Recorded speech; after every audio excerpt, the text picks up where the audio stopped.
Hello, everyone. Welcome to Adobe Live. I'm your host, Fabio Alera, and today we're here with photographer and videographer Daniel Livingstone. Today, he's going to be sharing how to create an engaging boxing video montage using Premiere Pro. Now, before I let him tell you more about his work and everything else that we're getting into today, remember to subscribe to Adobe Live on YouTube so you don't miss our next streams. All right, let's see who's in the chat today. We have Keys, we have Robert. Thanks so much for being here, everyone. And that's all I have to say for now. Daniel, why don't you give us a little intro as to who you are, all the amazing work that you do, and what we're getting up to today. Hello, my name is Daniel Livingstone. I'm a commercial fitness photographer based in Chicago, Illinois. And today we're going to be working on some Premiere work. I've done a couple streams in the past with Adobe. Those are mostly photo centers. So this is going to be a really refreshing new take for me. Awesome. That's great. I feel like you have so much robust experience doing this stuff, and I'm always curious to see how people tackle montages because there is definitely like a craft to making a really good one versus one that's like, you're just going on 2x to skip through it. So I'm really excited to see how you work through this. Now, I believe you have a little intro clip for us. I would love to see it because I think it's awesome and it's going to give everyone a really good idea of what about your work and what we're doing today. Yeah, to give us a little more time in Premiere, I just wanted to make these intros super quick. So I put together a kind of recap video to explain all that stuff. Hello everyone. My name is Daniel Livingstone, and today, we're editing an action-packed boxing montage right here on Adobe Live. I shoot photos, videos, and do a lot of editing. And sometimes I stream it all. Get ready to learn how to use fast cuts, transitions, and overlays to take your videos to the next level. The countdown, getting us ready to get into some work. Yes, All and right, we Daniel, are here. tell us everything. Tell me about the setup. Tell me about what bins you have going, the files. I feel like people need to know this kind of stuff because if you don't set up that really good foundation, you're just not going to be able to work through things quickly like I'm sure you already know how to do. Yeah, so I've been using Adobe Premiere Pro since 2018, and it's seen a lot of changes over the years. I've been really happy with a lot of the visual updates they've been doing. I think they're making the program look a lot more sleek and easier to use from a visual standpoint. It kind of is a little more intuitive, like how buttons work or what things are supposed to do. Another thing that I've always liked is that it's really modular. So that means that I can take all of my different tools and kind of rearrange them in a way that works for my tastes in my workspace. So this is my custom workspace that I've put together. It's very reminiscent of the default layout with a couple of changes. So my timeline's front and center at the bottom. I have my quick tool panel here. On my left top node, I have my preview or my source window, which is kind of showing me what clips I have selected that's not in my timeline. Next to that is another window that's showing me my timeline program. So whenever I'm doing stuff in here, you'll see that it appears here. If I'm doing stuff from a clip in my bins, you'll see that it'll pop up over here. On the right-hand side, I have a bunch of stacked tools, and these are the 5 most common tools that I use in all of my projects, whether I'm working on a commercial video, whether I'm working on social media stuff, whether I'm working on just things for me personally. I'm always using text in a lot of social content. I'm using essential sound and graphics all the time. Those are some newer features that have been really helpful in streamlining my workflow. Lumetri color, because a lot of the stuff I do, I shoot in log, and I do a lot of my own color grading. And then the effects tab, which has always been an essential since the beginning. Wow. Yeah, that makes a lot of sense that you have them all tabbed together. Now that I'm thinking about it, I'm always switching different like workflow setups. And I'm like, why didn't I just think to stack it all together? Flow, or do you set it up every time? I do have this saved as a workspace. So, and another thing I like to do in this top tab, you can do this with any tab that you have, but since these are the 5 that I switch between most often, and I am constantly switching between them very frequently, if I right click anywhere on this tab and I go to panel group settings, I can actually check this feature called stacked panel group, and now it turns them all into buttons. So I can click on it and it opens up just that tool as a button That's so sick. I did and auto not know that collapses all that the rest of them. existed. I feel like every single time I'm on a stream, I learned some like a little new feature that's a right click or a button, a checkbox that suddenly changes everything and makes life so much easier. So I love that tip. And I want to let the chat know that if you have any questions for Daniel, drop them in the chat and I'll be sure that he gets to them, that he's able to answer them. So you don't leave the stream without your questions being fully answered. So, Daniel, Yes. what's going on now? How do you kick off a project now that we have this this workspace all set up? What's your process like? Of course. So now that I have my workspace set up, in every single project, I'll create a new project in Adobe Premiere. You usually start out with a blank space, and it'll create this little project tab for you here.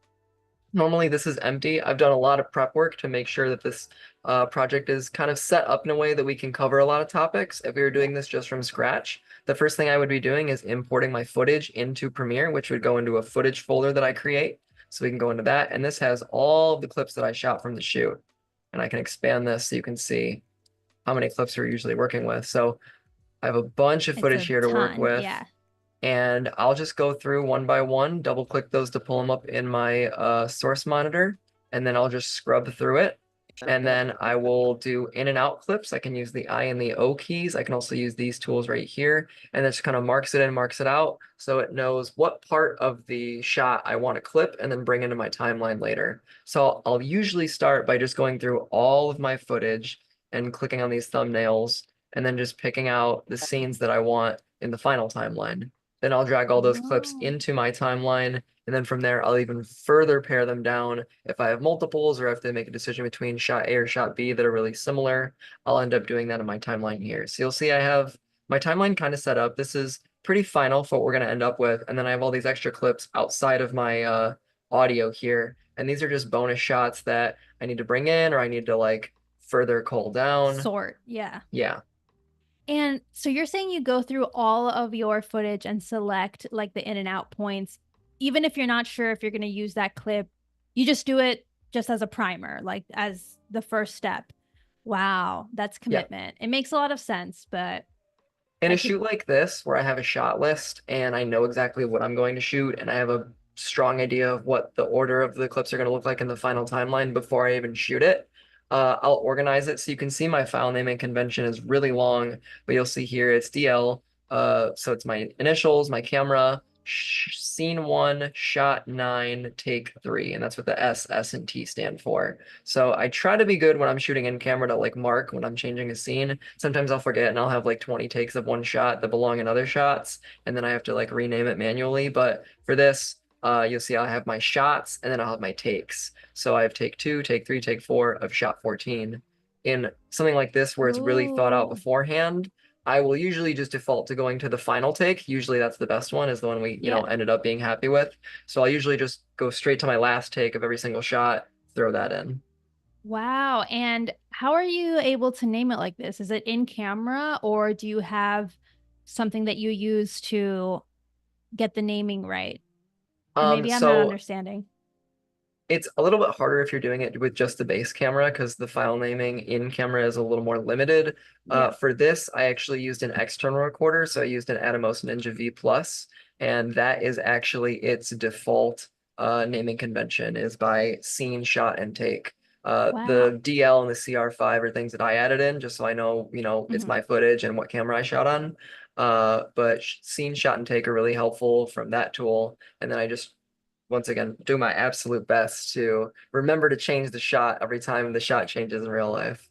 Wow. Okay, that makes a lot of sense. And I feel like, yeah, when you're uh scripting out a video and you have a shot list, it's really easy to kind of keep it organized and then speed up your workflow once you're in Premiere versus like just shooting a bunch of stuff. Let's say if you're vlogging or you didn't prep your vlog or whatever, then that would be, a lot more tedious. We have a question here from Jacob Phillips asking, what camera are you shooting with? This is the all-time, the most asked question every time we're streaming here, but I'm curious.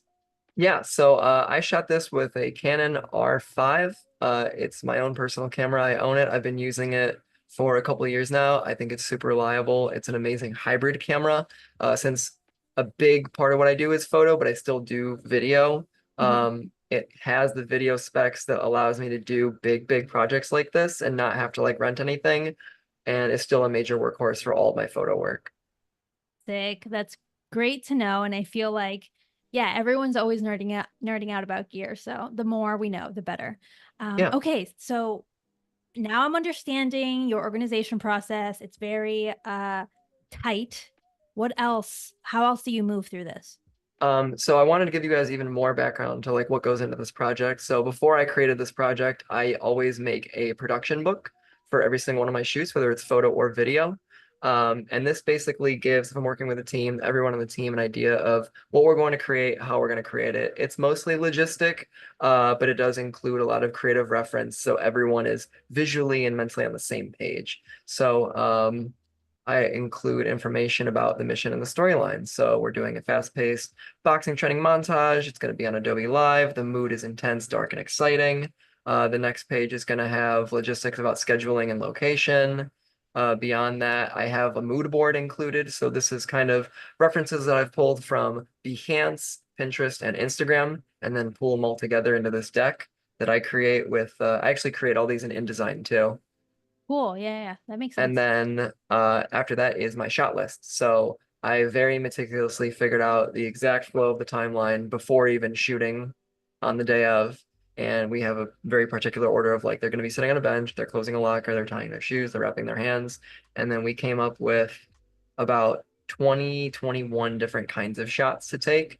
And they're all basically in this order in the final timeline. Some of these are pluraled like dodging combos because for a scene like that, there's not a specific shot I want of them dodging, but what I had them do on set is just had them spar. And I said, okay, we're going to be doing dodging combos. We ran that for a couple minutes and I was just candidly shooting the entire time, just getting as much footage as possible while they're flowing naturally.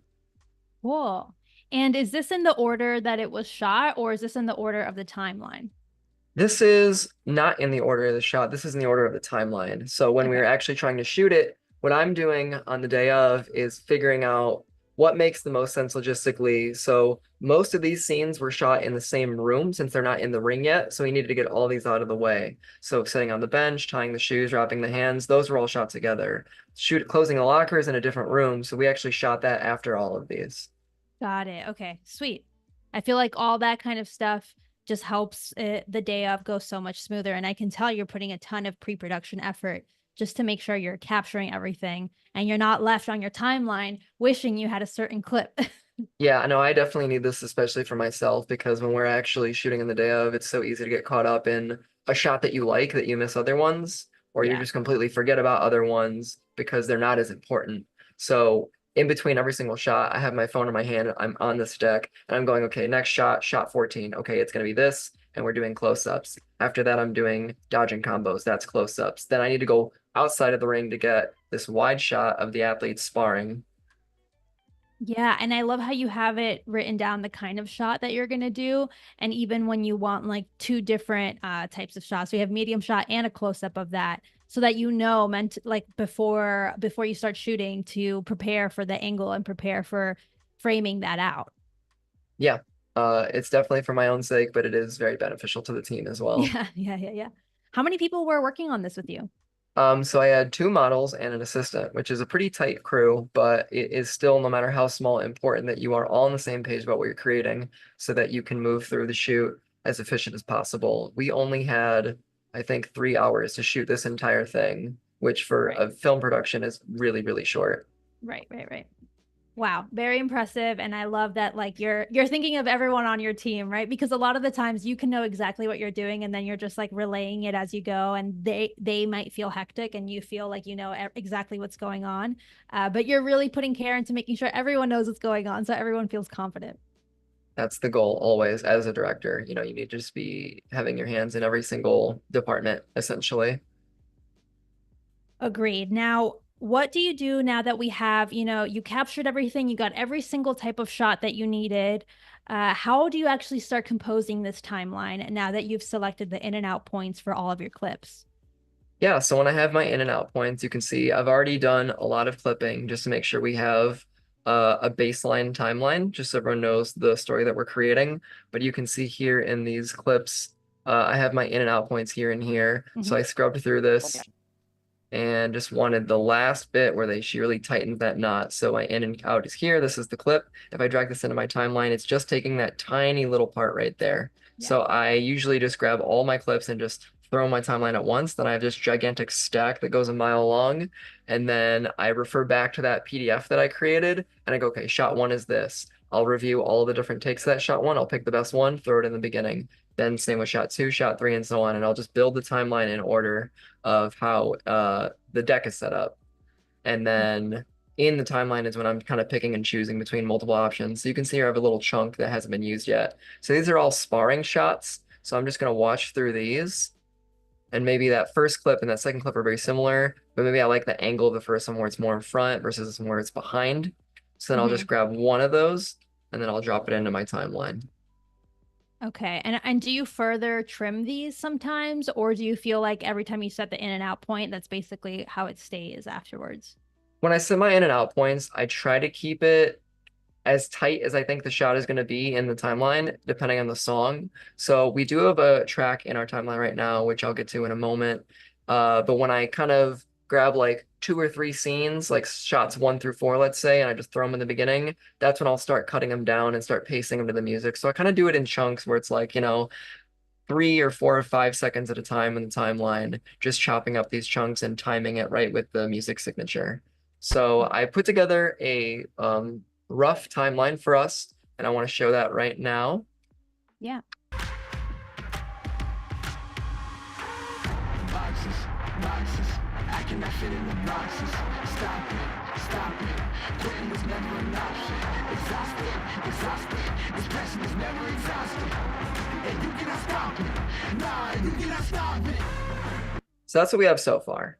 Nice. So you can see with the audio, there's a lot of opportunities for cuts. You could either do it lyrically, you could do it melodically, you could do it to the beat. You have a lot of options when cutting to music. So sometimes I transition between all 3 of those methods, just depending on how long I want the clip to be. So if I'm okay with a clip being super tight, like these at the beginning, our establishing shot is a little bit longer, running for about half a second. And then these next ones are about 1/3 of a second each.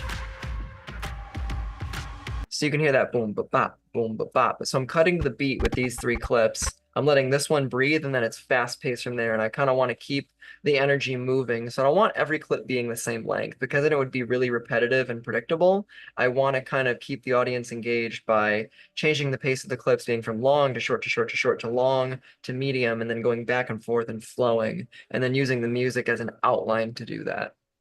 Yeah, that makes a lot of sense. It's like sometimes on TikTok, for example, you'll see like you can tell when a video is like the same exact, each clip is the same exact pace, and you just kind of want to like just speed through it because you know exactly what's going to happen, and that can be captivating in its own way if you do it purposefully.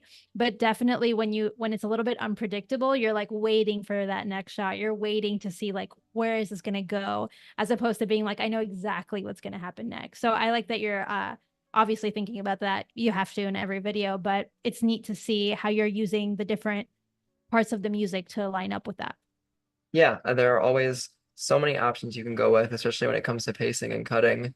And I just like cutting to music because it does give me a good outline to work with where it's informing me how I should be cutting, like in a supplemental way to how I want the video to flow from my own perspective. So it's just kind of like a third party being like, hey, let me guide your idea a little further. Right, definitely. And I have this is like always a funny question, but do you pick the music first or after you've shot, or how do you go about that? Because I feel like it can go either way depending on how you want to do it. In a perfect world, I'm always picking the music before the video is shot. But we do not live in a perfect world. So sometimes I have to make it work after the fact. But for this project, I actually did pick this song in advance. I was going for something that was a combination of rap and rock. Those seem to always make good boxing songs. Something intense, but something edgy. Something with fast pace and lyrics that move quickly, but something with a good beat that you can easily follow. I feel like always is good for this genre of video. But one thing that I've done, and this is going to be a great Premiere takeaway, is I've actually used Premiere's new remix tool for this track on this project. So the original song is 2 minutes and 48 seconds. It's really long. It's like a full-length proper That's song. long. Yeah. And normally what I would do before this tool is because I do want like a proper intro, like a good lead in, which you can hear here. It's a good establishing kind of build up sound. But when it comes to the end of a video, you always get stuck because you're like, I don't want the song to end abruptly. I'm trying to find a good out point. I'm trying to find a good out point that matches the length of it. So if if this video was 30 seconds and I didn't have this tool, the song would end here. And it would just go into the next verse. And then I'd have to either abruptly end it or like fade it out, which is kind of cheesy. Yeah. But with the remix tool, I've actually played with it a bit under the Essential Sound tab. When you mark a track as a music track in the audio type, it gives you a duration option now. And you can change the method to remix or stretching. So if you want something to be cut down or a specific duration, so the song originally was 3 minutes. I needed this to be 30 seconds. So in target duration, I typed in 30 seconds flat, and it made automatic cuts in the song where the song matches with itself and creates a seamless transition. So now I get to both have this intro and this outro all within the same 30-second timeline. It's so quick too, that remix tool. It's like magic. I absolutely love this tool. And I definitely think like when they first introduced this, it was such a game changer. And now I can't go without it, right? Like, I'm like, I need to remix the song. I need to make it shorter and snappier. And I just love the flexibility it gives. Cause like if you decided to make this a longer video, you could easily just stretch it back out and still be able to work with the same in and outs usually. So I think the fundamentals are important. Like you should know how to cut up audio and get creative with matching different parts and stretching it on your own. I did that for years. So this is just a tool that helps speed up a skill that I already have. And I think that's important to learn that. So don't necessarily depend on this to just be your solution to all songs, because I did have to play with this tool for a little while to get it to this seamless point. This was not a one-click solution by any means, and it's still a relatively new tool. So I'm sure it's going to improve over time, but for all those of you who are learning how to use Premiere and learning how to be a better editor, don't be afraid to get your hands dirty, DIY it, manually chop up audio, find ways to crossfade similar points and blend it yourself. Be your own DJ, essentially. But if you do want access to this tool, select your audio clip, go over to the edit dropdown, or is it the clip? Yeah, the clip dropdown, and then this remix option right here. You can enable and disable remix, and then you can click on remix properties. It will take you over to the essential sound panel under the duration tab, and then you can play with your options. So I probably played with these options for like 2 minutes before I got to the point I wanted, because since there are lyrics in the song, sometimes it'll blend lyrics into either a hard stop, or it'll hard stop into lyrics, or it'll take two lyrics and put them together that don't flow well. So I played around with these segments and variations sliders a lot until I got to this point. And that's what gave me a really good transition, especially here to here. I think it did a good job picking up the chorus where he says the word boxes, and then cut that to a later part in the song where he says boxes again. So I cannot fit in the cut boxes, but later in the song, even though that is the lyric there, I think it did a fantastic job of picking up on those patterns. Yeah, definitely. I do think it's always good to learn the fundamentals, you know, to be able to do it yourself and then use those tools to speed it up, like you said. And yeah, those customized properties, you can spend some time there just perfecting it. What do you do when like a client says, we don't like the song? Do you get the song approved first? Like, what's your process there?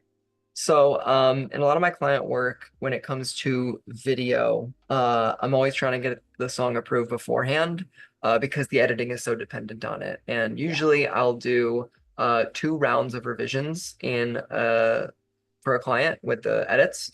So before I start my timeline, even if we already shot and I didn't have the song picked before we shot, as soon as we're done shooting, I'm getting the song approved before I start editing because it's so dependent on that. And if the client doesn't like the song, I have to completely change the edit, which takes even more work than making it in the first place. Yeah. So yeah, I'm always trying to get that song approved before I even start a timeline. I'm not going to rush into it.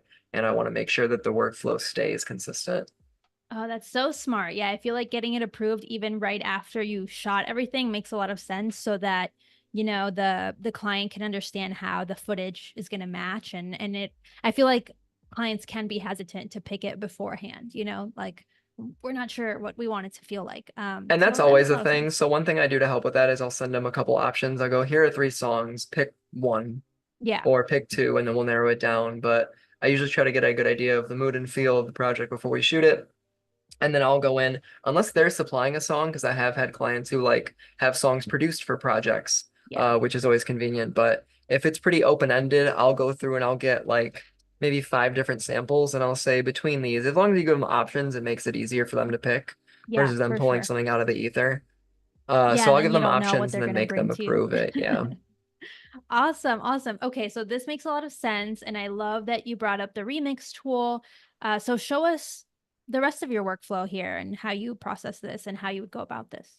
Yeah, so I am currently in the portion of the video where she's climbing into the ring, the gloves are touching, they are ready to fight. So I'm gonna go through and just grab a couple clips that I think would be good for fighting scenes. So I like this second combo. I like that it's like got the angles behind her, it's a little low, looks good. So I'm gonna drop that into our timeline over here. And then I'm just gonna look for a couple other samples of fighting. And I want variation. So I want close, I want wides, I want, to see a lot of stuff. So I like this close up right here. Maybe in the beginning of this portion, like right there is good. So I'll trim that down a little bit because I know these cuts are gonna be pretty quick. And then I'll go back into my footage tab and I'll start reviewing stuff that I haven't brought into my timeline yet and stuff that I haven't even clipped yet. Got it. So I know I have this wide angle shot. Oh, yeah. And I'll just manually scrub through it. So I like this. And I'm walking up. Good. Just those 2 taps are good for me. So I'll drop that over here. And you're just putting it off to the side, like out on the timeline, but not in the music. Yeah, like I just want it there. This is a good one too, where I'm coming in, they're fighting, lots of punches are being thrown. Right. And how do you pick like the Perfect. in and out point here when there's so much action, right? You have a ton of options on where to set those points. What are you looking for in specific? So I knew for this shot, I wanted a wide shot. I also wanted the wide shot to creep in a little bit. I could do that in a digital zoom, but I wanted to try it in camera. So I started slowly creeping up to the ring. So we have a little bit of motion here. And I wanted to get both me walking in and while she's throwing punches. That's all I'm looking for. So I caught it right here. I can see the camera's moving in, punches are being thrown. And then the second she's done throwing punches, I can do my out point. Got it. Okay. So I'm just going to throw that in my timeline over there. I also have a bunch of clips, make this a little bigger for myself, where I was just capturing expression. So I did want like those details. So super close-ups. Right there, bam. Boxing actually makes clipping easy because you're just clipping the combos. You're not really capturing the in-between time waiting. Right. Yeah, you want it to be snappy. So when I'm clipping, I'm just looking for as much motion as possible, whether that's she's punching or I'm moving around. That's smart. I feel like when you're angles. first editing and you have the entire clip, you might not exactly know where you want it, especially if you shot the same action a few times. But yeah, just being able to get that clean action is basically what you're trying to find here.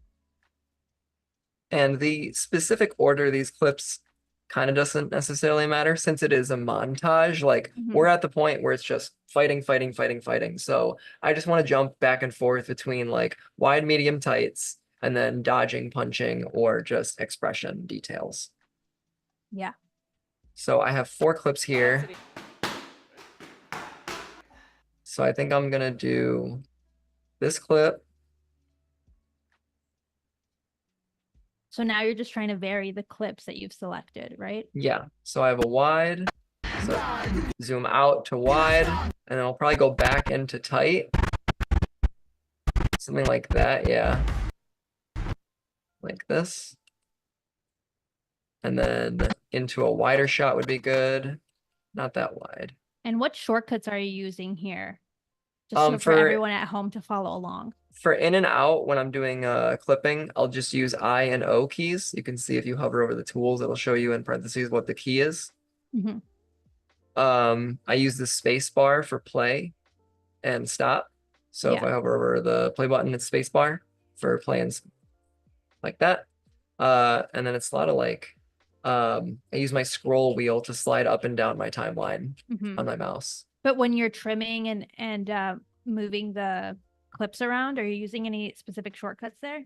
No, that one's just manual. I have a pretty like loose workflow when it comes to that. So when I'm looking at this, so I want to clip this basically there. Like I'll just do frame by frame scrubbing and then see that she's done with the combo here. And then I'll just use the, I do have like the snap and timeline tool on most of the time. So I can just quickly snap it to wherever my playhead is because I'm stopping the video where I want it to end. And then just dragging it over. Cool. Sweet. Let's see. All right, so these are two similar, so I need to put something in between them. I'm probably going to do an expression shot like that. Yeah, or even like a really, really close detail shot like that. Yeah, I like making sure that you are switching the camera. Makes a lot of sense, especially when you're kind of in the same setting, right? And I'm usually in film, there's the 180-degree rule, which is like you're never supposed to cross 180 degrees of the side that you're shooting on. So if you're on this side of the subject, you can't switch the camera to the opposite side because then it kind of breaks the like theatrical sense of a composition. In boxing, I feel like that's the one time you can actually break that rule because you're flying all around and getting every single 360-degree angle. That's true. That's very true. Like boxing is so dynamic that it lends itself to that. I want to give a quick shout out to the chat here. If you have any questions for Daniel while he's showing us exactly how he edits a captivating boxing montage, drop them in the chat, whether you're watching over on YouTube or Behance, drop your questions in the chat and I'll make sure that Daniel gets to them so you don't leave with questions unanswered. And yeah, tell us where we're at, Daniel. What else are you, oh, you're still composing the different clips, which makes a lot of sense. It's an art, it's a craft, it takes time. Yeah, I think I'm gonna grab one more like close-up like reaction shot in here. Yeah.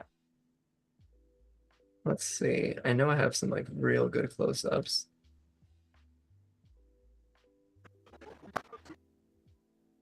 Ooh, we have this really good question here from Keys coming in, asking, seems that all the clips have already been color graded. Was this done in a batch process or even directly shot that way? So they actually have not been color graded. What I wanted to do in this project is kind of stray away from color grading in my workflow for editing. We can talk about Lumetri color in a little bit in the stream, but I already had a very, very strong idea of what I wanted the visual profile of this project to be. I wanted it to be like cyan blue with a mix of purples in there. So when I was shooting on set, you can see in the background, there's these light bars. These are actually, we put these there like that. Like you can honestly see the C-stand too. But what I love about using these light bars is that they make for great practicals. You can see them in the background and they don't distracting. They don't look like produced. They don't look like a proper like film set light. So you can, I just slap these on walls and just basically light the room with these tubes. That's so awesome. I had noticed those when you were going through the footage and I was going to ask you that. So I love that it came right into the question that Keys had. I feel like in my mind, like I could see a boxing gym having these already in place for like a fight already. So it's really cool that they just blended right into the scene, but also obviously did so much for the footage. Even in these earlier scenes, like you can see, some of them are still like plugged in, but they're so like discreet that you would never even notice it because you're looking at other stuff. So I like these lights because I can show them in the background and they actually add to the scene instead of distract from the scene. Yeah, that's really, Um, really useful. Is there any other lights that you're using that maybe we're not seeing? just these LED strips that were already a part of this gem, but Got it. all the lighting that we used were basically those tools or those tubes, and that was it. And then in addition to that, the tubes are LED, so we actually set the color temperature to this blue tone. Hmm. And then even beyond that, when I was in camera, I just set my white balance to be really cool to further push that blue saturation up. And then Nice. sometimes we would do like a white light if we wanted to show like the actual subjects, like natural skin tone and like Hmm. color accuracy on certain things in the scene to get like an idea of what it really is. So Yeah. for this, we just had one tube behind her and then one tube off to the side of the camera to like front fill this and have Mhm. like proper white light. But yeah, I just jacked up the white balance in camera to make this as blue as possible, so I didn't really have to color grade it, and it just gives this like beautifully saturated profile. Yeah, definitely. It definitely felt like it was color graded beforehand. I could totally have seen that. So, really great question here from Keys. And if you have any other questions, viewers out there, viewers at home, bring them on over while we're working here with Daniel.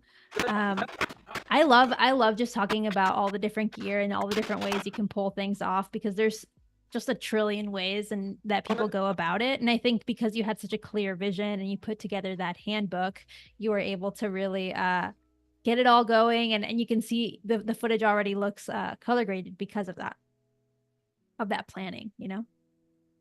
Yeah. So reaction, close, dodge into I should do a wide.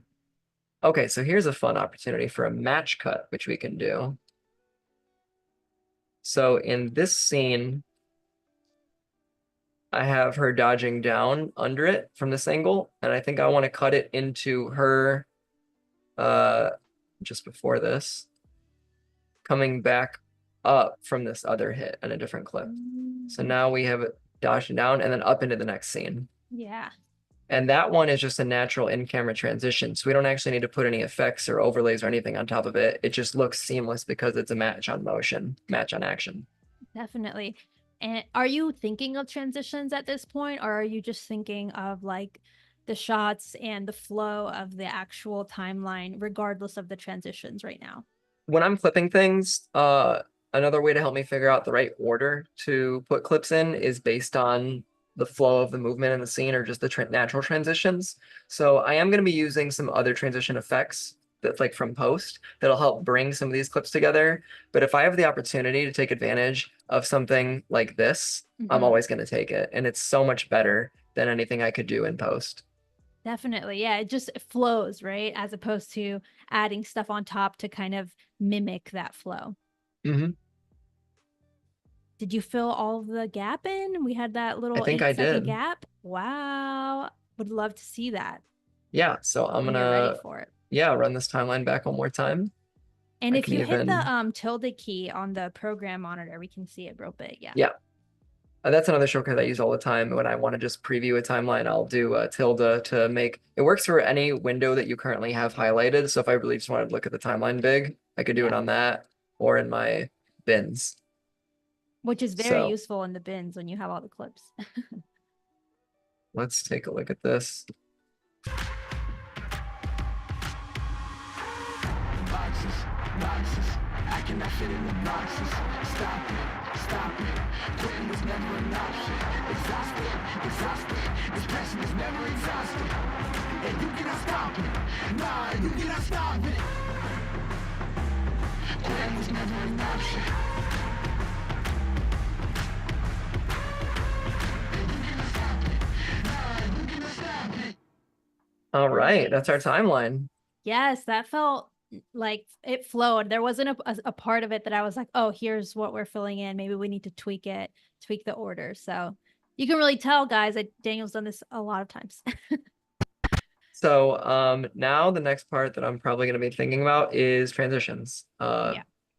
Which we have a couple options for. There's motion transitions, there's visual transitions, and some of there's like in addition to like visual transitions, there's like advanced visual transitions. Like a standard one would probably be like a flare overlay. Mm-hmm. And then another like advanced version would be like if there was like actual like like not flares, but I can show you. It'd be easier to say than or do than say. So Yeah. normally in my projects, I'll grab a adjustment layer and I'll just have that in here. I'll use it for everything. So if I wanted to do a, let's see, something in the between this shot and this shot, since this shot is so static and this shot has a lot of movement, I kind of need some more movement to transition those and blend that. So I'm going to drag an adjustment layer over those two clips. And I have some presets in here that I've either created or downloaded. It's a combination of both, but I have like this earthquake shaking effect. So I'll put it on adjustment layer between those, and then I'll make this start to shake into this scene. Oh, got it. Yeah. I think I'm actually Just going to to make this make a them little kind of longer. make sense together and it's not so abrupt. Literally a transition. Mm-hmm. No other way So to put that's it. what you have to be thinking about with transition is like, what is the feeling of the clip of A and B, and what's the bridge between those two? So this one is still to motion, so I just need motion to bridge that gap. Yeah, that works great. Can we see it turned on and off just as the difference? Yeah. So it's just a hard cut into this blur motion versus when it's on. I might actually, this is a gentle shake. I think I'm gonna do heavy shake. I need something a little more intense. And I might start even earlier just to really like set you up for the transition. Yeah, like that. Got it. Yeah, I could see when it starts shaking. With the gentle one is a little more subtle. And then to smooth that out even more, I'll probably combine that preset with a cross dissolve video transition on the adjustment clip, just to blend that in and out. Yeah, that makes sense. Something like that. And do you have these pre-made? Do you make them yourself? Where are you getting these different transitions from? It's a combination. So I have my own folder that's here of stuff that I've made myself, and they're pretty basic effects. I don't go too deep into like the VFX side of Premiere. Yeah. And then other times, if there's a specific kind of effect I want, like there was a project I worked on a year ago, and I was like, I need a in post camera shake effect because I wanted to do camera shake, but I didn't while I was shooting. I think I just go on like YouTube and I just look up like camera shake, Premiere transition, either tutorial or just download. And then they'll either teach you how to do it, or sometimes in the tutorials they'll be like, here's how to do it, and also here's a download link. Usually you sign up with like an email or something, get added to a subscription list. But yeah, I download whatever assets are available to me just to make things easier. It saves me a lot of time and a lot of headache, especially if it's something more advanced that I don't have like the deep technical VFX knowledge to do. Like the earthquake one is actually really simple. If we do a adjustment layer, and you can kind of like when you download it, break down how it's working. If I put this in here, you can see that it's just a transform effect and just a ton of keyframes just on loop. And it's just subtly shaking the position of the frame here and there, every single frame or other frame. And then it's mixed with a little bit of a shutter angle, like a blur effect. Smart. So I could make this on my own, but it would take me way too long to keyframe all this stuff. Yeah, and why bother, you know? If you technically you could do it, but I feel like whatever makes things faster makes sense. And like you said, if you keep them all in your library, then you can keep using the similar effects to create kind of like your own style in your edit, as opposed to every single time having something different and new that you make. So another way we can do visual overlay transitions is through flares. So I have a series of flares that I've compiled, and I've downloaded these from a couple different things. I really like using media asset libraries. So like Envato Elements, Artlist, Motion Array, take your pick. They're all pretty useful. They are paid, so there's like a subscription model, but I have collected a lot of stock assets over time. So I have been using these flares for a really long time. I saw one today that I really like that I want to check out, and it's just this like long-winded flare effect. Like it's super long, like unnecessarily long. Okay. But it's just yeah. Okay. Yep. And then it ends. Switch. There. Nice and smooth. It's nice that it's long. You have a lot of flexibility with it. So a lot of people think that like stock stuff is also like a one-stop shop where they're like, oh, they spend way too long, you need it to be. So Mhm. if I have this flare that's 9 seconds long, but my Mhm. clip is a 1 second transition, I just need to make this way faster. Yeah. So I'm gonna change the speed to probably like 400. And that was just right click speed duration, right? Yeah.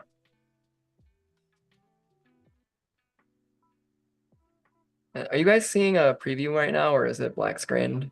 It's black, but I think it's because you have the eyeball. Yeah, I think my graphics card is a little mad at me. Let me restart Premiere really quick. no problem. I'm gonna save my document too, Save, save, save. That's part of the always. tutorial as well. Remember to save. If you're just now tuning in from Behance or YouTube, two things. Remember to hit subscribe on YouTube so you don't miss all the amazing streams we have here on Adobe Live. And right now, we're working with Daniel Livingstone. He is a photographer and videographer based in Chicago, and he's showing us how he edits a montage in Premiere Pro. He's got some really amazing tips that are going to make your process a lot smoother and faster. I feel like the more you watch these Adobe Live tutorials, the more tips you have on just speeding things up and seeing how everyone does things. So that's what we're doing today. We're having a little reboot, a little restart, making sure the project is nice and snappy. But yeah, and if you have any questions for Daniel, bring them on over. We still have time to get your questions answered. Okay, Daniel, so what's we're it looking back. like? We're back? Yeah, it's that flare video is like a 4K asset, so it was really making my computer angry because That everything else. happens. Oh, a thing I completely forgot to explain. Super important. Makes sense that this came up when it did. All the footage that I shot for this project is in 4K ProRes HQ, which is and in log, which is a massive file format. So these Yes. videos are beefy in terms of data and processing power. So Mhm. one thing, like I don't run like a supercomputer on my end by any means. So for a project like this, the first thing I always do immediately after I import all my footage is I select all my footage, right click it, and I click this create proxies button. And if you're unfamiliar with what proxies are, basically it's a big load on your computer to constantly render out all of this massive footage in real time. So what it does is it makes kind of like a small preview of it. So what I'm editing here is all like low res, like 720p videos, Mhm. clips. You can tell like this is 4K footage, but like this is super low res. If I zoom in, like that's not 4K footage by any means. Right. So I'm actually editing a very low res preview file. And what Premiere is doing is displaying these previews to me, but it is always linked to the source footage. So when I'm done editing this, I turn the proxies off and then I do an export, and it'll export all of the source footage, but it doesn't have to load all that while I'm editing it in real time and scrubbing back and forth and putting a lot of load on my hardware. Right. The proxies are so key when you're working with this kind of beefy footage, like you said. And yeah, I feel like otherwise you will drive yourself crazy. Even with like the beefiest computer, you may still hit that, max point. And this is one way to work around that. So you can work with your gear and not against it and not constantly have to buy new things, which I know we all love to do. Super important. Do you have a preferred like proxy setting? I know this is kind of dependent on a million different factors. So I actually noticed recently when I was building proxies for this project that Premiere changed its UI for proxying, and I think it's for the better because I'll do a demo right now. When I go to create a proxy of this flare shot that I Uh-huh. just downloaded, they now give you the option to determine frame size, which very much simplifies the wording that it previously was. It was very technical, and you Yes. kind of had to understand video specs to know what you were doing, but frame size a quarter, and I think it much more better matches the way this works is like Yeah. what resolution do you want to display your footage in real time? So it's either full, half, quarter, eighth. So I'm gonna build that proxy and I'm probably gonna do a quarter of the size. So like quarter of 4K is like I think 720p.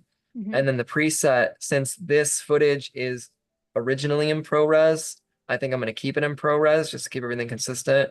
Not Mm-hmm. gonna watermark it, but you can put a proxy icon so you know that you're not so that you know when you're in proxy mode on your timeline. So I think that's Yeah. also really useful. And then location. So what it does is it actually renders out a separate video file. Like it exports your full frame footage into a smaller file. So we are doing an export of a new file. I like to leave this as default as next to original media in proxy folder. It just organizes it for me. So when I click OK on that, it actually loads up Adobe Media Encoder, which is a program that you usually end up downloading with Premiere in tandem. Yeah, So if it you don't helps have when this, you're check it out. exporting. Yeah, you probably already have it if you're using Premiere Pro. It's probably already sitting there ready for you to take advantage of it. So it just runs on its own. It opens a program for me. It starts the export for me. I don't have to do anything. It's a very automatic process. So it just exported that full size asset into a smaller version of it. So I can close that out. And then a button that you should know about it, because just making the proxies is definitely not enough. There is a button on your preview window and your timeline preview window for toggling proxies. And if that's not blue, you need to make it blue. And you can see all of your clips will have an icon saying that there's a proxy. And I think the logic of the icon is like the first square is like your footage and it's like swapping them out for smaller ones. Yeah, I could see that. Because if you look really closely, that second square is physically smaller than the first square, but it's such a tiny detail. It's a small difference. Yeah, it could be more dramatized, I But yes, guess. But if you hover over it, the toggle proxies button needs to be selected for it to actually be using your proxies. If this is not on and you loaded them up anyway, it's not actually helping you. And if this button does not appear in your hotbar underneath your preview windows, just click this plus icon and it'll give you all the other buttons you can add to it. And I think once you drag it in, it disappears from this menu. Yeah. So yeah, it'll be in this window if it's not down here. Oh, there it is right there. So you can just click this and then drag it in. Boom. Yeah, and like you said, if you don't have it on, you did all the work of setting up your proxies, but you're not using them, that would be a shame. So remember to turn it on. You'll probably notice the difference once you start using it, that it just goes a lot smoother when you have it on. So you'll start to feel when you have it off. So now when I play back this flare video, it runs so much smoother and it doesn't crash my Premiere. Always helpful. So I've sped this flare up, I think, a lot. Yeah. 2000%. So I've taken it from a 9-second clip to a half-second clip because that's how quickly I need this transition to be. Now, in addition, in my next, well, actually before that, so you can see this has a black background and it just looks like a clip on top of my clips. I need to change for all my flare effects. I always have to change the blending mode. That'll be under effect controls under the opacity tab. The blend mode is set to normal, which means the clip is just as it is. But if I go down to this section, this is usually for flares. I'm going to change that to screen. That's my default. So now all of the black pixels in my layer are not visible, and I'm just getting the bright light effects. That looks so good. I feel like it's so funny how the blend modes just change everything. So now that flare makes a lot more sense with our footage. Yeah, I'm also going to, since I noticed the light is on the right here, the light in the overlay is moving from left to right, which doesn't really make sense because the light's coming into itself. I want to match my visual effects with my real life footage. So I'm going to go into the effects tab.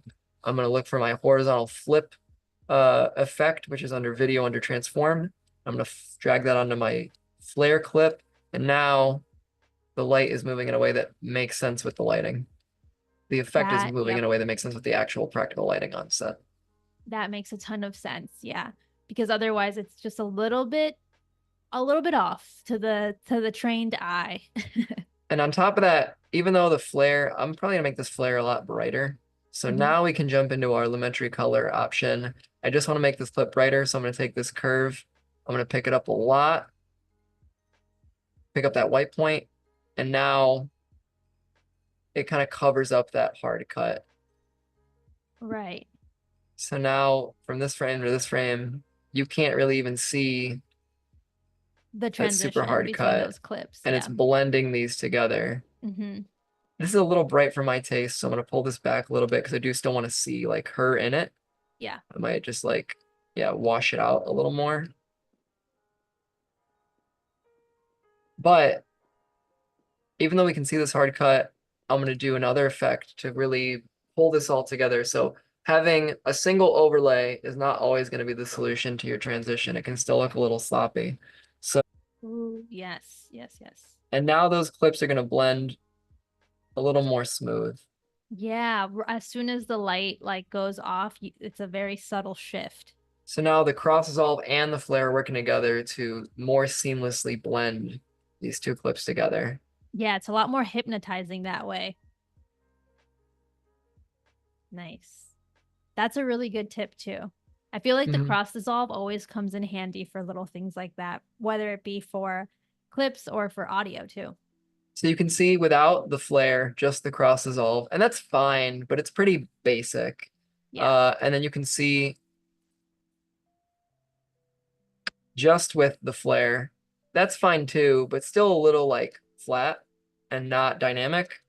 But putting those together, it definitely makes Took you it up a think level. about the transition less.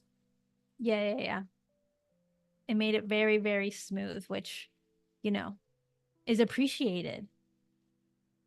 So I'm gonna look for some other opportunities because I have these other flare assets that I definitely want to use. And I'm just trying to find parts where they'd be appropriate. I don't want to lean too heavily on just the flare transitions, because everything has a place. You don't want to overdo it. So in the same way that we have this light in our scene kind of directing that effect, I'm gonna look for other parts of our scene where like the lighting is really heavy-handed and like definitely like a big glowing aspect. Gotcha. Because it wouldn't be useful to put a flare on every single clip. Then No. you're distracting.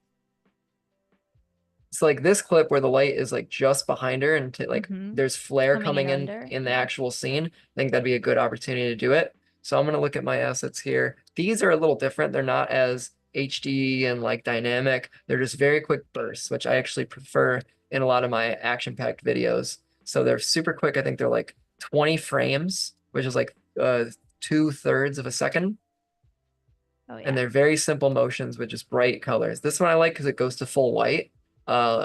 Whereas in the first flare we used, we had to manually make it go full white. So I'm going to take it, I'm going to drop it in here. Yeah, so we're going from this flare to that. And I like to look at the shape of the flares too when I'm picking and editing them. So I'm seeing that it's starting in this bottom right corner and then falling off towards the top left. But lighting doesn't usually come from the bottom of our scenes, they come from the top. So I'm going to need to do another flip on this. So I'm going to flip this vertically so that this bright point is coming from the top. So that's where I want that lighting to come from. Yeah. So now it comes in, spills in from the top right, goes down to the bottom left, and then we're in our next scene. Even though this clip is already starting out so short, I still need to make it even faster because these are really, really quick transitions. So one thing you can do when you're changing the speed and duration of a clip is you can change the percentage. Sometimes I just like go crazy and do like 500, 1,000. But this duration option is blue texted, which means we can edit it. So this is a time signature, which means I can type in exactly how long I want the clip to be, and then it'll automatically make the speed percentage whatever it needs to be to fit that. So I think this is going to be an 8-frame transition. So the way that these numbers read is that it's in frames, seconds, minutes, hours. So a frame is shorter than a second. There's, depending on your timeline settings, usually 24 or 30 frames per second. So 15 out of 30 is 1/2, so that's half a second. An eighth is whatever, 8 out of 30. I'm not gonna 4/15 of a second. Fact check that, everyone. Okay. So now my clip is much shorter. Tiny. And I need to get the center of this clip aligned with this line cut. So I'm going to grab that and hover that over about there. So now our flare comes in and we're in the next clip. I need to change that blending mode again. So we're going to go to blending mode. I usually bounce between lighten and screen. These are my two go-tos when it comes to bright stuff. If you have a dark overlay where you need just the black points and need to get rid of all the white stuff, you would actually go up here to darken and multiply. So these are just inverses of each other. This whole block, I like that they're divided by little white lines too. It's like these are the dark ones, these are the bright ones, and these are other like unique sections. But I'm gonna do screen. That's usually my go-to. There we go. Yeah, that works. And then I'm probably gonna make this a little, turn the opacity down a little bit because I don't need it like overtaking my screen that much. Mm-hmm. Might even go to Lumetri and make that a little darker too. I just don't need all that stuff. Right. And I love that you're working on an adjustment layer too, because then it's all like flexible and you can really play with it without worrying about your footage. Yeah, I mean, all my Lumetri effects are isolated to just this flare. It doesn't change the footage below it. My vertical flip just changes that effect. And then same thing, I think since these are still a hard cut and you can see it, I mean, the flare does Yeah. work. Might actually make this even faster. I might make this like 6 frames. And then I need to reposition that. Center it. Yeah, there we go. So that is like, even though it's hard to like make out the flare, it's still It's doing changing what our you scene need to in a do. visually interesting way. Yeah. There we go. 7 frames is kind of the sweet spot. And then I'm also going to do another crossfade in there to keep that more blended. Between the clips or on the transition? Actually, both. So I'm going to do a crossfade between those clips. Mm-hmm. Where are we at? Getting lost in the timeline, classic. Yeah, I know. So I'm going to bring the crossfade in. Yeah, so that blends out the flare. And if I can, I want to make this cross dissolve just 1 frame shorter. Mm-hmm. So the flare is happening before the crossfade. Yeah, yes. much more subtle. And then I'm going to, since the flare ends really abruptly, yeah. Doesn't I fade can out do as nicely a as the other cross one. dissolve on the end of it and bring that in. So now the flare fades out more naturally. Yeah. Because without it, it was still bright at this point, and then just suddenly wasn't bright. But now it's fading away in a 2 frame time span. So now we can see what that transition looks like here. Perfect. Nice. It's all about those subtle things. And I feel like once you start doing it enough times, like you have to do it enough times, and then suddenly it becomes second nature. And you're just like, oh, I can feel that it needs another transition. I can sense that it could just be a touch smoother, but it does take practice. So another kind of transition that we can discuss is a motion transition. These I use in all of my videos. And earlier when I said when I pick clip order, I tend to go back and forth in terms of like wides, tights, and we're jumping around visually to very dramatic changes. I still want to use a transition to bridge those ideas together, but still give you the effect that we're moving around with the camera as the viewer. So in this scene here, I have the glove taps, and it's a really tight shot. You can see that they're in the ring. And then I zoom out, and it's still the same background. We're just taking a much wider point of view on it. So I have here a, where are we at with it? Oh, I closed Premiere, that's right. Let me open this up really quick. I have a series of assets for motion transition specifically, and these are created by a company called Candy Mustache, I think. Their transitions presets are available, I think, on most like asset libraries like Envato and Motion Ray and stuff like that. And the way they have it set up is pretty genius. I just need to clean up these panels. They have a project, like a Premiere project, and that's where all of the transitions are inside of that Premiere project. So what I can do is open that project here in my panels, in my bins. And then if you do the list view, they have them all in little folders. So flat transitions, zoom transitions, lens zoom transitions, spins, and these will change the motion of the camera between your clips in post. Okay, let's see it in action here. I'm curious. So yeah, between these 2 zooms, to make this make sense logically, I need to pull away and zoom out in camera in the timeline. So I'm going to use their zoom transition. I'm going to scroll down to the zoom out option, and then they have different speeds. So they have they're all zoom out transitions. It's just at double time and 4 times time. Since this is such a fast cut, I'm going to go with their 4 times time. And you can see here, it brings in these 4 adjustment layers. You can make these from scratch in Premiere. These are all just based on Premiere's existing engine. They're not adding any like plugins. There's no coding. But this is just another thing that speeds up your workflow. Like I could manually make all 4 of these lens distortion effect layers on top of the Right. transform layers that go beneath it. And then I'd group them all together, but then I'd have to save every single one. And then I'd have to save 3 versions of all of them. And it's just so much work. So it's great that other companies can compile this effort for us as Yeah. creators. Sometimes you don't have to make everything from scratch, you know, you can get some help, like with anything in And life. another benefit is they've actually, excuse me, sir. That's Another cute. benefit is they've lumped in, since these are all based on existing Premiere projects, like I can click inside of this and it'll pull up the timeline that this transition is based off of.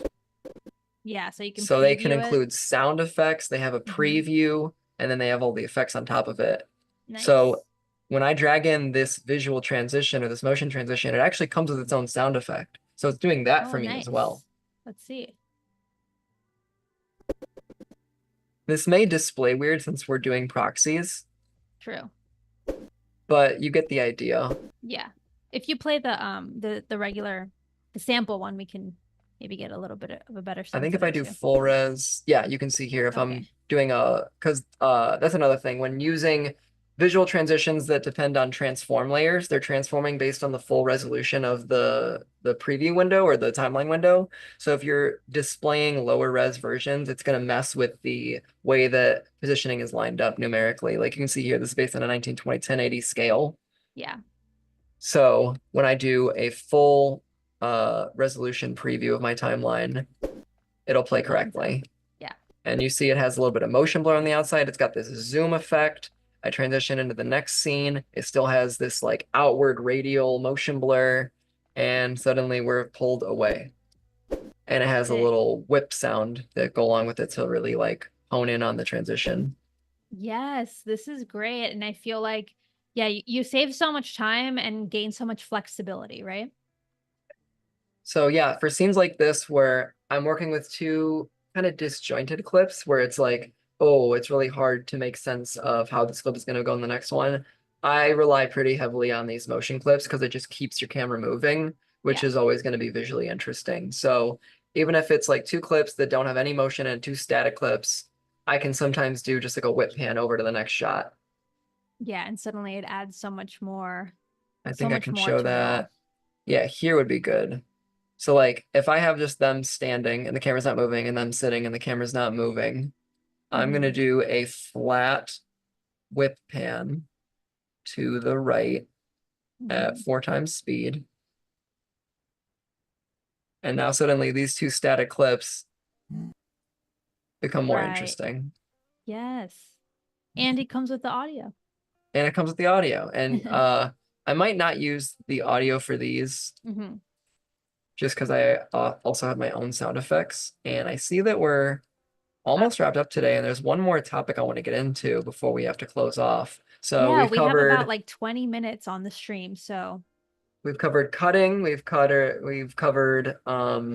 music, remix tool, we covered a little bit of transitions, both overlays and motion transitions. The last thing that would probably go into a project like this for me is going to be sound. So sound is a really, really, really big part of video, and I feel like it's super underrated. But sound can bring together a video in ways that you just can't do it with clips. Like you can only throw so many clips and visual effects in, but if the sound's not there, it's still not going to feel complete. So I'm going to close this panel. Inside of my audio tab, I've also compiled a series of audio assets prepared specifically for this video. So I am going to do, I have clips for all sorts of ambient sounds and specific sound effects to things that are happening in the clips. So when it comes to ambient, I have a boxing gym ambience sound audio clip. Oh, okay. So I felt like this clip was kind of quiet and still and just needed something to it. So I just wanted to put sounds of a gym happening in the background. So I'm going to drag that in. Actually, I need to clip this first because it's not going to be super long. So I'm going to drag this into my timeline here.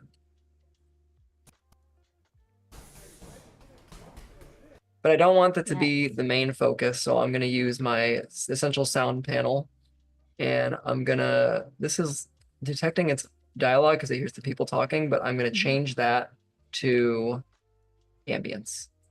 Now this gives me a couple new options. I'm just going to turn the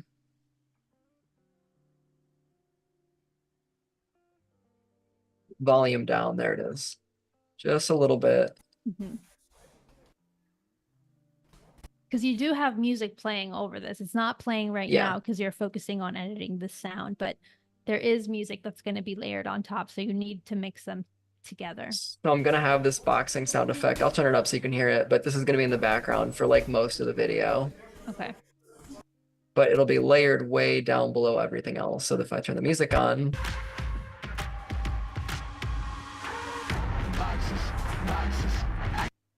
Yeah, I can probably hear some of take the this punches here to happening. here. So I want those punches to be happening in the background because she's in a gym. We want to cement that she's in a gym and there's activity happening around. Yeah.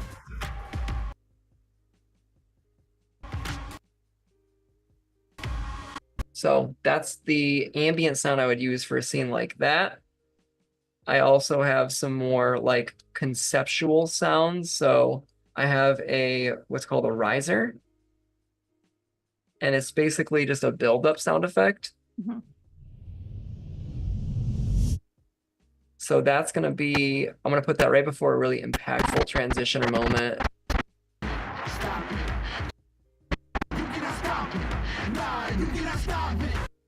So right about here, I want that big impact to hit right before she throws the first punch. Right. Just to have that story about making that like the big moment. So I'm going to pull this down to half.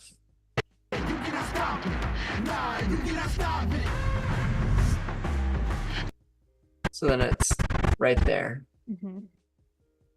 I have a couple other risers, but having options is just always good as an editor.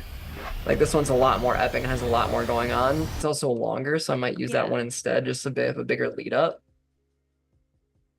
Totally, if you want to have it across the view first.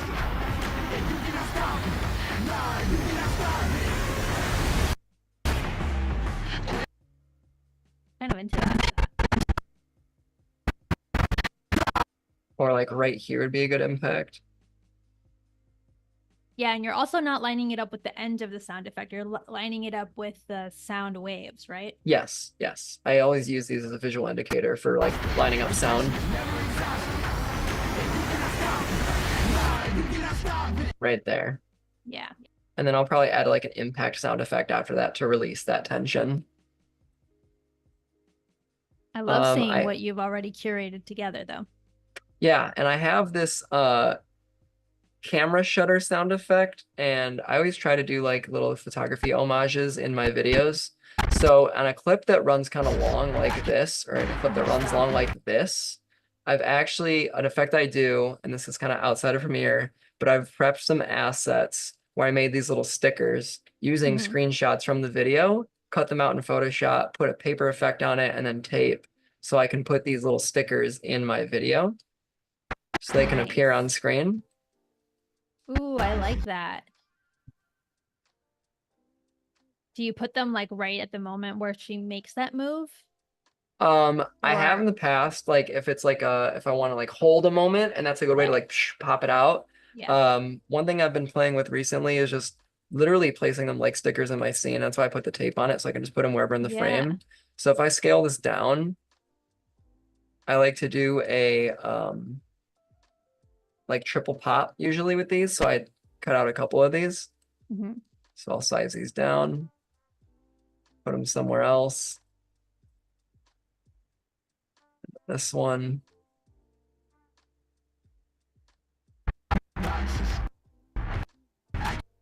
Yeah, that's basically the exact time signature I was going for. I need to flip this one. So since these are images, but they exist as layers in Premiere, all of our effects will still work on these despite being PNGs. It treats it all the same. So I can put a horizontal flip effect on that PNG and it does the exact same thing. Which is so sweet, especially if you want to use any of the other transition effects. So I have These 3 stickers popping up in this little sequence that's happening in the background. And I can kind of feel out the timing of these because I want to be really quick. Pop, pop, pop. Good. Then I can take, to really cement that effect, audio. So Right. yeah, so I have a camera beep. So I'm going to put that in here to like prep the audience for the picture effect coming in. Yes. Yeah, it's And smart then, to prep it. That way it's like and build anticipation is what I'm trying to say, you guys.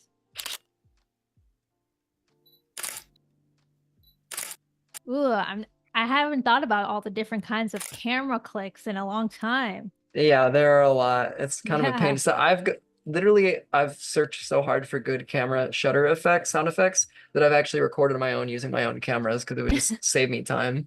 Yeah, that makes a lot of sense. So this is a triple pop. So I need to actually cut this clip and manually triple pop it. So the start of this clip needs to line up with that. And then I need to duplicate it and make a third one because the original audio didn't have like a triple pop. But Right. once again, as editors, we can just do that ourselves. So this is gonna be kind of rough because I didn't time it up like frame by frame, but there you go. Nice. No, we totally get the idea for that. And I feel like that's such a smart way to add something to the story, right? And then if I really wanted to like triple down on this effect, I could probably include a flare overlay to simulate a flash, like the picture's being taken from the video. Yeah. So I'm going to do the same thing we've been doing to all of our flare effects, changing the blending mode. While Daniel's doing that, you guys, you have a chance to get your last minute questions in. Probably have about like 7 more, 8 more working minutes here. So if you have any questions, bring them over to the chat and we can try to get them in. But this technique is really, really cool. And I feel like, yeah, just bringing in some PNGs that you manipulated in Photoshop can really add another layer to your videos. Layer upon layer upon layer, like Daniel's been doing. So the way I'm lining up the timing of this flare transition is not actually with the visual, it's with the audio. So I want this flare to hit before the picture appears, but while you initially hear the shutter effect. So after the beep, right when the shutter sound hits, that's when you want it to go off. So it's kind of like an in between this and this kind of deal. Yeah. And then let's say I think this is shot. I don't need a blue flare on top of blue footage. To add more like visual color contrast, I can actually go inside of my flare effect, go to the Lumetri color tab, and then go down to my curves and change the hue versus hue color curve right here. There we go. Yeah. So I can just move that up and down. That'll change the color of the entire clip. Since the entire flare is blue, no matter what I change to, the whole thing will change uniformly. So if I want this to be like a warmer flare, or even like a yellow flare like that, I'll bring up the saturation too. And then I'll play with the contrast a little bit.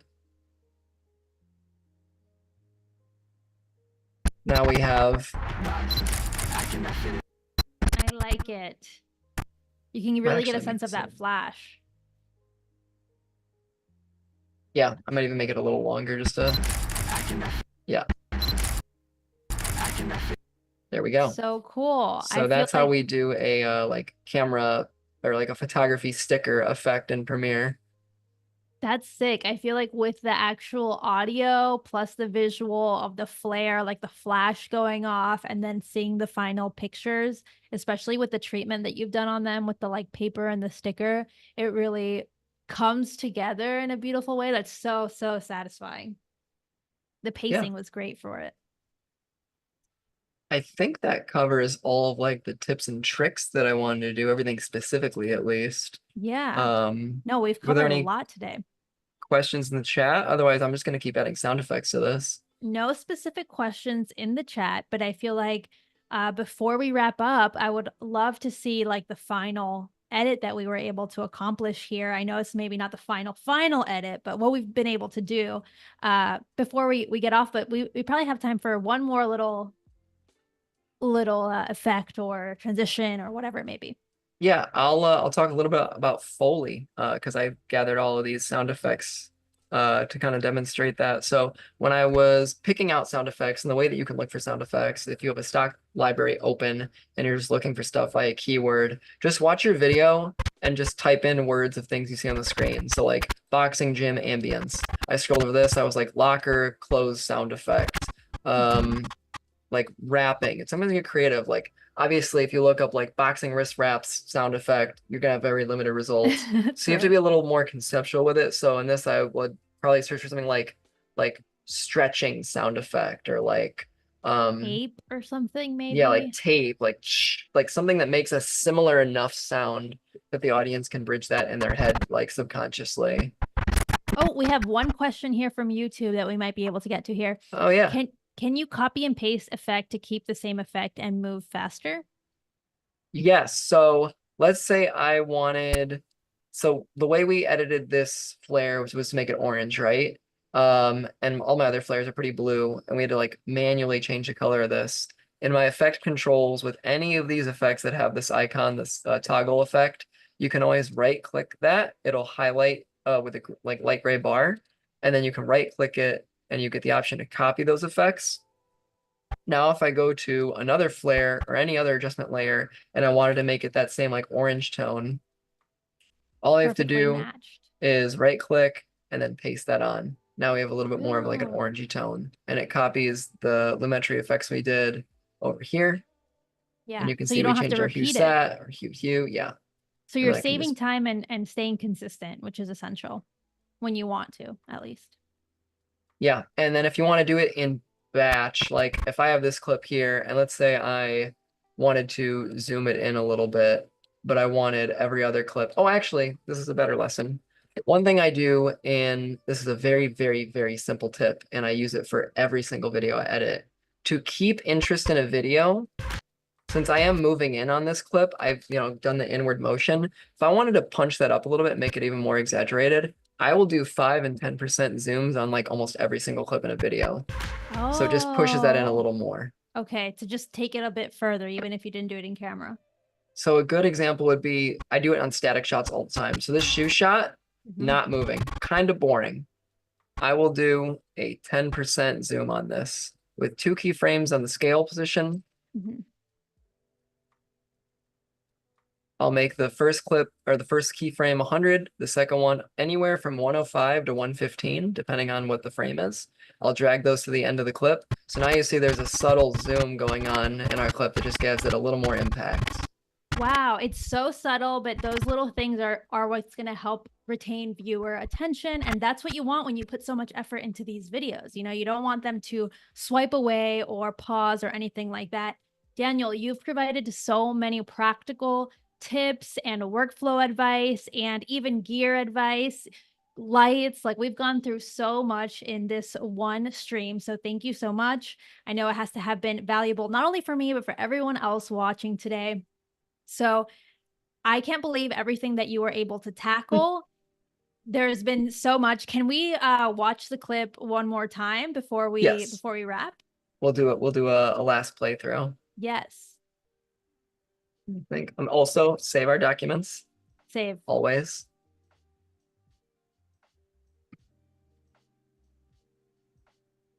All right, let's do it.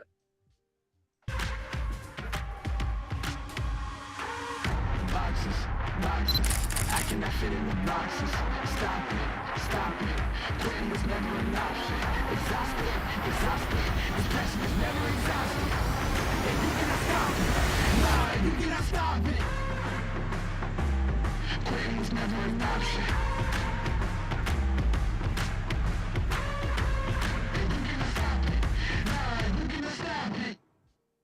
That was so great. The effects that we put in were with the photos were some of my favorites. I feel like they were really, really like unique and interesting, but it all flowed so well. So thank you so much, Daniel, for showing us this, giving us an insight into your process.